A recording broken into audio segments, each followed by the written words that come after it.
to the Rise and Organize Community Action Breakfast.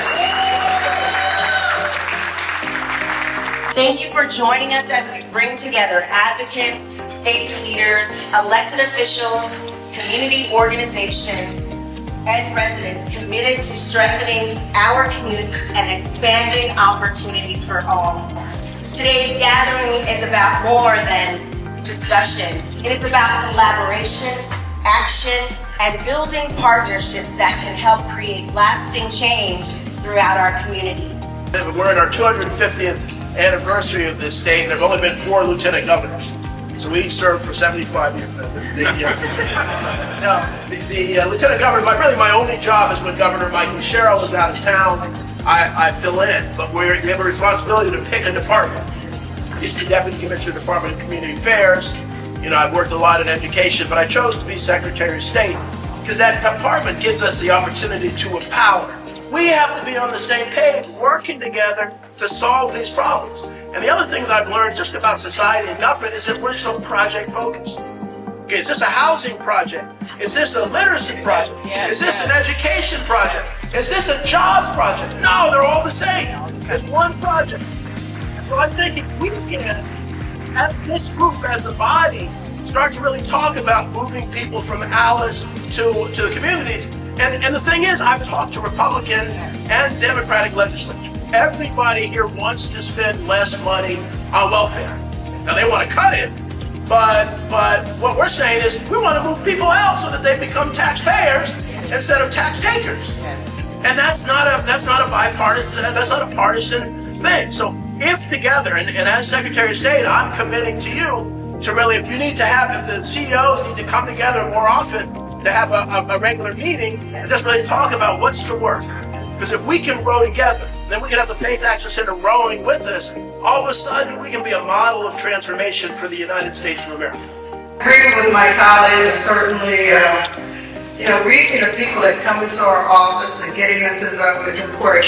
But we also have the challenge of reaching those people that aren't coming into our offices. And I think that's a big challenge, especially when the messaging we've been using in the past is not resonating. So, for my generation, it was like, people died for the right to vote, the civil rights movement, that resonated with us. Like, we understood, we're going to vote. Even if you don't have a particular position about someone, you're going to go to vote in every election. And that was always ingrained in me growing up and my family. But we have a disconnect with the younger generation. So that's one of the reasons we organized this panel today, to hear from a national experts around, what is the messaging? And what it is resonating with the younger audience, because we're here, but we're not going to be the ones carrying that torch forward. We have to make sure the younger generation is ready to step into these roles and understand the importance of voting, understanding the importance of organizing, and then understanding that connection to our communities for these resources.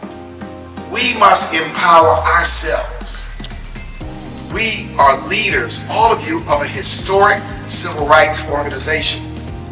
And our people expect and demand that we stand up. Because when you stand up, it's contagious. Other people follow. When you're scared and shaky and nervous and don't want to stand up, that's contagious too. So we have to stand up. And we ask young people, because they come into our facilities all the time, and we're very transient. So many people from South Jersey comes into our space. Our young professionals all live in South Jersey. Motivation. So what are the key messages? What motivates? What motivated our baby boomers, my mother's age, to get out and vote? What's that collectivism? Like, we're in this together, we're not treated like human beings. We gotta determine what that language is that is motivating people. If we do not get them out because of that motivation, then something is going to be lost. We have been keeping our finger on the pulse of the voters that are often underrepresented, misrepresented in research, namely Black voters. And so this entire project, the Black Ops project that I'm about to walk you through, has been about extending the cycle of power. How do we mobilize a Black resistance, a Black opposition now? Get them to take action now. I always tell my story wherever I go. You know, I was one of the people lucky enough to go from Atlas to where I am now. You know, I had to navigate social services. I had to go to these environments and hope that I got the help that I needed. Then I had to realize that I had to depend on myself and do these things. And that's why when I got this opportunity to come back into community-based services, I said, okay, I'm taking this job at the Urban League because I know what it feels like to be left out and left behind. So, you know, when you speak from that experience and you understand it, it makes it more passionate. You know what the people need. We have to advocate that and tell the people, the policymakers, this is what they need, not what you think they need. Growing up, I participated in the Urban League Guild Black History Month programs. I found pictures, African dance, poetry, whatever was needed. I was the kid that, okay, you go volunteer, you participate. And so I do that now. If there's a program, Kwanzaa, Black History, I'm pulling the staff's kids, the kids around the community. Hey, you're going to participate. You never heard of Kwanzaa before, but now you do. And you have to still have those cultural experiences.